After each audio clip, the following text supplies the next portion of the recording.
Hi friends, welcome to Darshan Shanu vlogs. అందరూ ఎలా ఉన్నారండి? మేమైతే చాలా బాగున్నాం. మీరు కూడా బాగుండాలని మనస్ఫూర్తిగా కోరుకుంటున్నాను. టుడే మన లాగ్లో వచ్చేసి బోట్ నెక్ వర్క్ బ్లౌజ్ ఎలా స్టిచ్ చేసుకోవాలో చూపించేస్తాను. ముందుగా లైనింగ్ బ్లౌజ్ అలా ఐరన్ చేసేసుకొని నీట్గా పక్కన పెట్టేసుకోవాలి. తర్వాత మనకి బాగా కుదిరిన ఆది బ్లౌజ్ తీసుకుని దానికి బ్యాక్ లాంగ్ ఎంత ఉంది, షోల్డర్ నుంచి వేస్ట్ లూజ్ వరకు, బ్యాక్ నడుం దగ్గర వరకు ఎంత ఉందో ఇలా నేను చూపిస్తున్న విధంగా కొలుచుకోవాలి. ఇక్కడ నాకు 13.5 వచ్చింది. తర్వాత మొత్తం వేస్ట్ లూజ్ ఎంత ఉందో కూడా ఉక్సుల దగ్గర నుంచి కాజాల పట్టి వరకు కూడా మనం సర్కిల్లో మొత్తం అంతా కూడా కొలిచేసుకోవాలి. టోటల్ ఎంత వచ్చిందో చూసుకోవాలి. దీనివల్ల మనకి అది ఏ సైజు బ్లౌజ్ అన్నది ఒక ఐడియా వస్తుంది. చాలా ఈజీగా ఉంటుంది. ఇది నార్మల్ బ్లౌజ్కైనా ఇలా ప్రిన్స్ కట్ బోట్ నెక్ ఏ బ్లౌజ్కైనా ఈ ప్రాసెస్ అయితే సేమ్ అండి. ఇక్కడ నాకు బ్యాక్ వచ్చేసి 13.5 వచ్చింది. అలానే ఇక్కడ హ్యాండ్స్ లెంత్ కూడా నేను చెక్ చేసేస్తున్నాను. ముందుగా మనకి ఈ మెయిన్ మెజర్మెంట్స్ ఉంటే దాన్ని బట్టి చాలా సింపుల్గా బేసిక్ మెథడ్లో బ్లౌజ్ అయితే స్టిచ్ చేసేయచ్చు. చాలా పర్ఫెక్ట్గా కుదురుతుంది. ఇక్కడ హ్యాండ్ లెంత్ వచ్చేసి 9 ఇంచెస్ వచ్చింది. దీనికి 1 ఇంచు ఖర్చు కోసం మనం మార్క్ చేసుకోవాలి. నాకు టోటల్ 13.5 + 1 14.5. కింద కొంచెం ఒక 1/2 ఇంచ్ అయితే వదిలేసాను. చూస్తున్నారా? అక్కడ వంకరగా కచ్చికలు ఉంటాయి కదా, అవి లేకుండా స్ట్రైట్గా ఒక లైన్ వేసుకుని అక్కడి నుంచి 14.5కి ఒక మార్క్ అయితే చేసేసుకున్నాను. ఆ మార్క్ చేసుకున్న తర్వాత మనకి షోల్డర్ విత్ ఎంత ఉందో చూసుకోవాలి. బోట్ నెక్కి షోల్డర్ వచ్చేసి నా కస్టమర్కి అయితే 14 ఇంచెస్ ఉంది. దాంట్లో ఒక 1/2 ఇంచ్ 7 ఇంచెస్కి నేను నెక్కి అలానే షోల్డర్కి మెజర్ చేసుకుంటాను ఆ 7 ఇంచెస్లోనే. అలానే ఆర్మ్ డౌన్ కూడా 7 ఇంచెస్ పెట్టేసుకోవాలి. ఇక్కడ బోట్ నెక్ అయితే సేమ్ ఎగ్జాక్ట్గా పైన కింద 7 ఇంచెస్కి ఉండేలా చూసుకోవాలి. అందుకే నేను కింద కూడా 7 ఇంచెస్కి చూసుకుని కరెక్ట్గా పాయింట్ అనేది సెట్ చేసుకున్నాను. అక్కడ క్రాసులు హెచ్చుతగ్గులు లేకుండా మనం కరెక్ట్గా అయితే మెజర్ చేసుకోవాలి. ఇక్కడ బ్యాక్ పార్ట్ని హాఫ్కి ఫోల్డ్ చేసేసి కరెక్ట్గా మనకి కుట్లవి కచ్చీలు ఉంటాయి కదా, ఆ 2 కుట్లు కలిసేలాగా మిడిల్కి సెట్ చేసేసుకుని ఎంత ఉందో చూసుకోవాలి. ఇక్కడ నాకు 10.5 9.5 వచ్చింది. అండ్ బ్యాక్ డాట్ కోసం 1 ఇంచ్ కలిపితే 10.5 వచ్చింది. ఆర్మ్ డౌన్ దగ్గర 10.5కి ఒక 1/2 ఇంచ్ పెంచి 11 ఇంచెస్కి ఒక మార్క్ చేసుకుని స్ట్రైట్గా లైన్ అయితే డ్రా చేసేయాలి. ఇక్కడ ఆర్మ్ హోల్ దగ్గర మనకి కరువు అయితే తిరుగుతుంది కదా, అక్కడ 1.5 ఇంచు సేమ్ నార్మల్ బ్లౌజ్ లానే ఇక్కడ వరకు కూడా వచ్చేస్తుంది. ఇక్కడ నేను బ్యాక్ ఓపెన్ కదా, నేను ఆ విషయం మర్చిపోయి మామూలుగా డ్రా చేస్తాను. ఇక్కడ బ్యాక్ ఓపెన్ ఎప్పుడైతే వస్తుందో అప్పుడు మనం ముందుగానే ఒక 1 ఇంచు వదిలేసుకుంటే మనకి ఉక్సుల పట్టి, కాజాల పట్టి అవి అదుక్కునేటప్పుడు మనకి నెక్ అనేది చిన్నది అవ్వకుండా ఉంటుంది. ఇక్కడ 1 ఇంచు ఇప్పుడు పెట్టానండి, కన్ఫ్యూజ్ అవ్వద్దు. 1 ఇంచు పెట్టిన తర్వాత అక్కడి నుంచి 7 ఇంచెస్కి మార్క్ చేస్తున్నాను అనమాట. మొత్తం అంతా రఫ్ చేసి నేనైతే మీకు క్లియర్గా చూపించేస్తున్నాను. సేమ్ ఇందాకలాగే 1.5 కార్నర్లో పెట్టి అలా 1 ఇంచు పెంచాను కదా, ఆశ అటు కూడా పెంచేసాను అనమాట. కన్ఫ్యూజ్ ఏం లేదండి. మీకు ఏమన్నా అర్థం కాకపోతే నన్ను కామెంట్ సెక్షన్లో కామెంట్ చేయండి, నేను డీప్గా ఎక్స్ప్లెయిన్ చేస్తాను. ఇక్కడ మనం ఎలా డ్రా చేసుకున్నామో సేమ్ ఎగ్జాక్ట్గా అలాగే డ్రా చేసేసుకుంటున్నాను. ఇక్కడ రౌండ్ నెక్, స్క్వేర్ నెక్ అనుకోండి, ఇప్పుడే డ్రా చేసేయచ్చు. ఇది వర్క్ బ్లౌజ్ కదా, వర్క్ బ్లౌజ్కి ఎప్పుడు మనం నెక్స్ అనేవి కట్ చేయకూడదండి. సేమ్ వర్క్ బ్లౌజ్ పీసు మనం ఈ లైనింగ్ పైన పెట్టి అప్పుడు కుట్టాలి. సో నేనైతే నెక్ అయితే డ్రా చేసి వదిలేసి అలాగే కట్ చేస్తాను. ఇక్కడ ముందుగా మనం 1 ఇంచ్ పెంచాం కదా, అది ఫోల్డ్ చేసేసి ఫ్రంట్ పార్ట్ మన బ్యాక్ పార్ట్ తీసిన ఆర్మ్ హోల్ వస్తుంది కదండి, అక్కడి నుంచి మనకి అక్కడ క్లాత్ అనేది ఫ్రంట్ పార్ట్కి సెట్ అయిపోతుంది. మనం అలా సెట్ చేసుకోవాలన్నమాట, లేకపోతే మనకి క్లాత్ అడ్జస్ట్మెంట్ అనేది సరిపోదు. సో మనం ఇక్కడ బ్యాక్ పార్ట్ని తీసిన చోట అక్కడి నుంచి మనం ఫ్రంట్ క్లోజ్డ్ వైపు ఉండాలి కదా, ఫ్రంట్ పార్ట్ క్లోజ్డ్ వైపు కదా, మన వైపుకి క్లోజ్డ్ వైపు క్లాత్ పెట్టుకుని ఇలా క్లాత్ అనేది పెట్టి సేమ్ ఎగ్జాక్ట్గా డ్రా అయితే చేసేసాను. ఇక్కడ మనం ఫ్రంట్ పార్ట్ కొలతలు అనేవి పెట్టుకోవాలి. ఇక్కడ సేమ్ 7 ఇంచెస్ కదండి, నెక్ వచ్చేసి 4 ఇంచెస్, షోల్డర్ వచ్చి 3 ఇంచెస్ అయితే సరిపోతుంది. మ్యాక్సిమం ఎవరికైనా బాగా పెద్ద సైజు బ్లౌజులు అయితే కొంచెం షోల్డర్ ఎక్కువ వాడుతుంటే అప్పుడు కొంచెం పెంచుకోవాలి తప్ప మ్యాక్సిమం 3 ఇంచెస్ అయితే షోల్డర్కి సరిపోతుంది.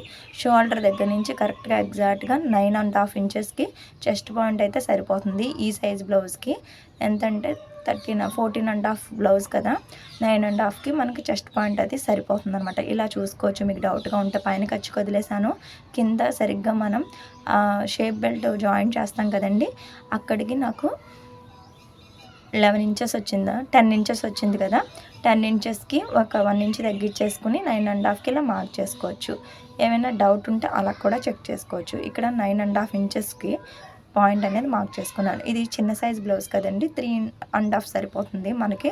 ఇలా మిడిల్ పార్ట్ నుంచి 3.5కి మార్క్ చేసుకోవాలి. ఒక 15.5 16 ఇంచెస్ బ్లౌజ్ అయితే కనుక అదే పాయింట్ 4 ఇంచెస్కి మనం లైన్ అనేది డ్రా చేసుకోవాలి. ఇక్కడ మనకి మిడిల్ పార్ట్లో వచ్చేది 1 ఇంచెస్ అయితే సరిపోతుంది. అటువైపు షేప్ బెల్ట్ మనకి సైడ్స్ కనిపించే పార్ట్కి 1.5 ఉంటే సరిపోతుందండి.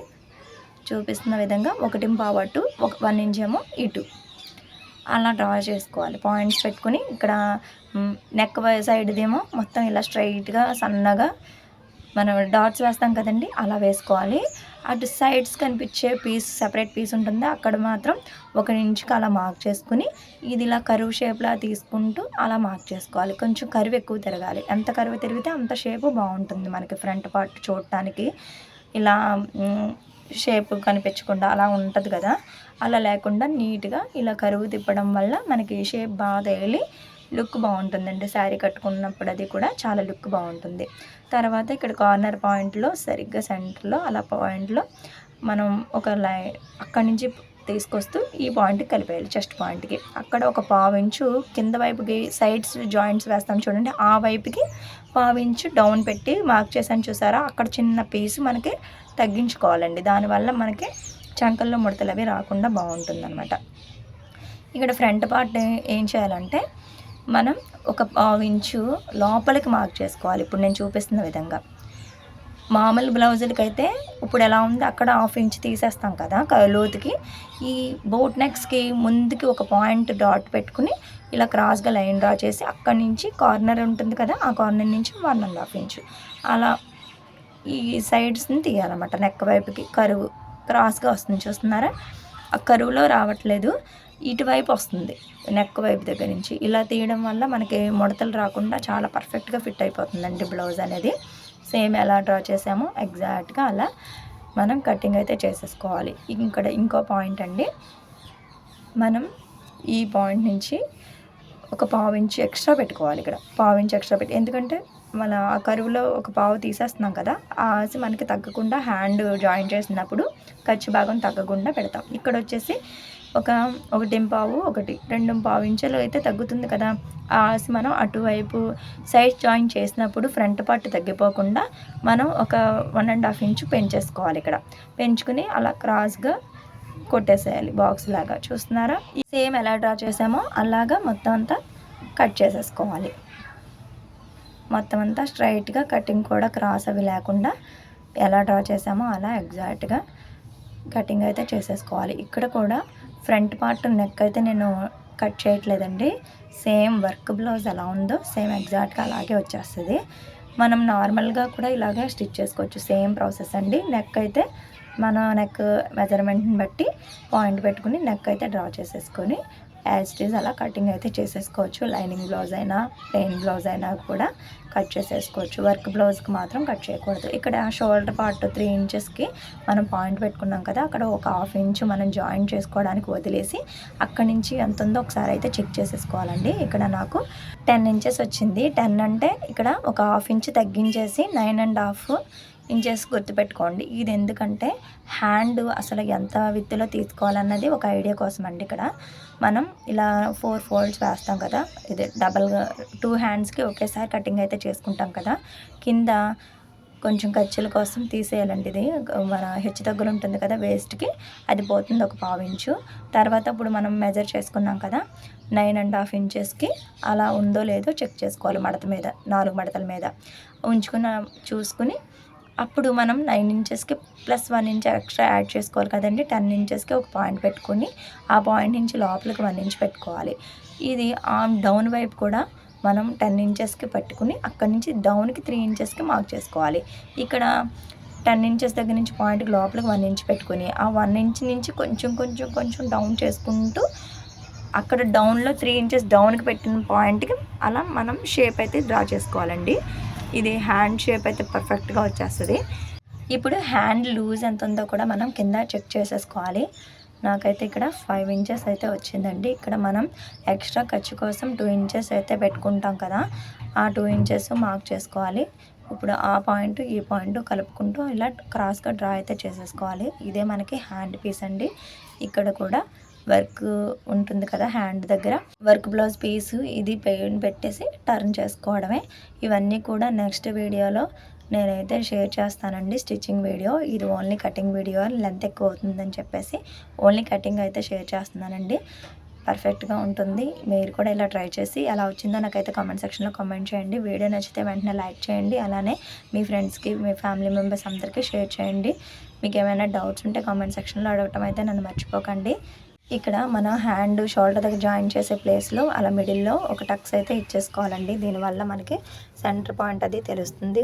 మనం షోల్డర్ జాయిన్ చేసిన తర్వాత అక్కడి నుంచి స్టిచ్ అయితే చేసేస్తాము. ఇలా మొత్తం అంతా లైనింగ్ పీస్ కట్ చేసిన తర్వాత మెయిన్ ఫ్యాబ్రిక్ కట్ చేసుకోవాలి. ఇక్కడ వర్క్ బ్లౌజ్ కదండి, హ్యాండ్స్ ఉన్నాయి కదా, మనం కట్ చేసుకున్న హ్యాండ్ సెంటర్ మనం మిడిల్లోకి రావాలి కదా హ్యాండ్ వర్క్ అనేది. ఆ ఫ్లవర్ అది మిడిల్లో ఉన్నది చూసుకుని అలా మనం పెట్టుకుని స్టేజ్ ఎలా ఉందో అలా కట్ చేసేసుకోవడమేనండి. ఇదొక చాలా ఈజీయే, ఇబ్బంది ఏముండదు, చాలా కంఫర్ట్గా ఫీల్ అవుతారు. ఇలా అయితే మొత్తం అంతా చూడండి, హ్యాండ్ ఎలా ఉందో అలా ఇటువైపు ఒకసారి అటువైపు ఒకసారి కరెక్ట్గా మనం పెట్టుకుని కింద ఒక పావు ఇంచు ఖర్చుకి వదిలేసుకుని అలా కరెక్ట్గా పెట్టుకుని తీసుకోవాలండి. ఆ వర్క్ మీదకి వెళ్ళిపోయేలాగా తీసుకోకూడదు. గమ్ముని మనకి క్లాత్ అయితే తగ్గే అవకాశం ఉంటుంది. సో నేను ఎప్పుడు ఎక్స్ట్రా అలా ఉంచుకొని కట్ చేస్తాను. ఈ వర్క్ బ్లౌజ్ తిప్పేసరికి మనకి లైనింగ్కి సరిపోవాలండి, మెయిన్ ఫ్యాబ్రిక్ తగ్గకూడదు. సేమ్ ఎగ్జాక్ట్ ఇలానే వేరే హ్యాండ్ కూడా నేను కటింగ్ అయితే చేసేస్తున్నాను. చూస్తున్నారా, మనకి ఆ ఫ్లవర్ పాయింట్ మిడిల్ కదా, 5 ఇంచెస్ 5 ఇంచెస్ అటు 5 ఇటు 5 డిజైన్ ఉండేలా చూసుకోవడం. ఇలా లైనింగ్ పీస్ కరెక్ట్గా కట్ చేసుకున్న పీస్ వచ్చేసి మనం ఇలా అది ఒకదాని మీద ఒకటి ఇలా మార్చుకుంటూ అటు ఇటు కూడా ఎగ్జాక్ట్గా మనం కట్ చేసుకోవాలి. మనకి ఇక్కడ కొంచెం మెయిన్ ఫ్యాబ్రిక్ కొద్దిగా తగ్గింది కదండి, అటు ఇటు కూడా చిన్న జాయింట్ అయితే పడుతుంది. ఇవన్నీ కూడా నెక్స్ట్ వీడియోలో నేను ఎక్స్ప్లెయిన్ చేస్తాను. ఒక పావు ఇంచ్ అయితే కిందకి ఖర్చులో వెళ్ళిపోయేలా చూసుకుని కటింగ్ అయితే చేసుకోవాలి. ఇలా హ్యాండ్స్ కట్ చేస్తాను. నెక్స్ట్ మెయిన్ బ్యాక్ నెక్ వచ్చేసి ఇలా ఓపెన్ కదా, 2 పార్ట్స్ అయితే ఉంటాయి కదా, ఒక పార్ట్ ఒక వైపుకి ఒక పార్ట్ ఒక వైపుకి పెట్టి నేనైతే కట్ చేసేస్తానండి. నాకు చాలా ఈజీగా అనిపిస్తుంది. ఇలాగా కన్ఫ్యూజ్ లేకుండా త్వరగా కంగారుగా కట్ చేస్తే వర్క్ కట్ అయిపోయి బ్లౌజ్ పాడయ్యే ఛాన్స్ ఉంటుంది. సో నేనైతే ఇలా విడివిడిగా ఏ పార్ట్కి ఆ పార్ట్ తీసుకుంటాను. మనం పైన షోల్డర్ దగ్గర అది ఒక 1/2 ఇంచ్ ఉండేలాగా చూసుకుని వర్క్లోకి వెళ్ళిపోకుండా జాగ్రత్తగా అయితే కట్ చేసుకోవాల్సి వస్తుందండి. కానీ మామూలు బ్లౌజుల కన్నా వర్క్ బ్లౌజ్ కొంచెం కాస్ట్ ఎక్కువే కదా, చాలా అంటే చాలా ఈజీగా కూడా ఉంటుంది. ఇలాంటివి కుదరవేమో అని భయపడడం మానేసి మ్యాక్సిమం ట్రై చేయండి, డెఫినెట్గా వచ్చేస్తుంది. ఇలా చూపిస్తున్న విధంగా ఏ పార్ట్కి ఆ పార్ట్ నేనైతే కట్ చేస్తాను. నెక్స్ట్ ఆపోజిట్ సైడ్ పార్ట్ కూడా కట్ చేసేస్తున్నాను. ఇలా చూసుకుని జాగ్రత్తగా కట్ చేసేయడమేనండి. ఎక్కువ ఖర్చు ఉండేలాగా మెయిన్ ఫ్యాబ్రిక్ కొంచెం ఎక్స్ట్రా ఉండేలాగే కట్ చేసుకోండి. దీనివల్ల మనం వర్క్ బ్లౌజ్ అనేసరికి మనం తిప్పుతాం కదా నెక్, కొంచెం షోల్డర్ దగ్గర అది తగ్గిపోయే అవకాశం ఉంటుందండి. డెఫినెట్గా కొంచెం ఎక్కువ ఉంచుకునేలా చూడండి. ఇక్కడ ఫ్రంట్ పార్ట్ మిడిల్లో క్లోజ్గా ఉంటుంది కదా, సో మనం ఇలా మిడిల్కి కరెక్ట్గా నెక్ సెంటర్ పాయింట్కి ఇలా మిడిల్కి ఫోల్డ్ చేసేసి ఈ లైనింగ్ పీస్ పెట్టేసి ఇక్కడ కూడా కొంచెం ఎక్స్ట్రా ఫ్యాబ్రిక్ ఉండేలాగా చూసుకుంటూ కట్ చేసేసుకోవడమే. అలా మొత్తం అంతా ఇలా ఉంటుంది. ఇలా మెయిన్ ఫ్యాబ్రిక్ మీద రైట్ సైడ్ పెట్టి మెయిన్ ఫ్యాబ్రిక్ మీద లైనింగ్ ఫ్యాబ్రిక్ పెట్టి కుట్టి తిప్పేయడమే. చాలా అంటే చాలా ఈజీగా ఉంటుందండి.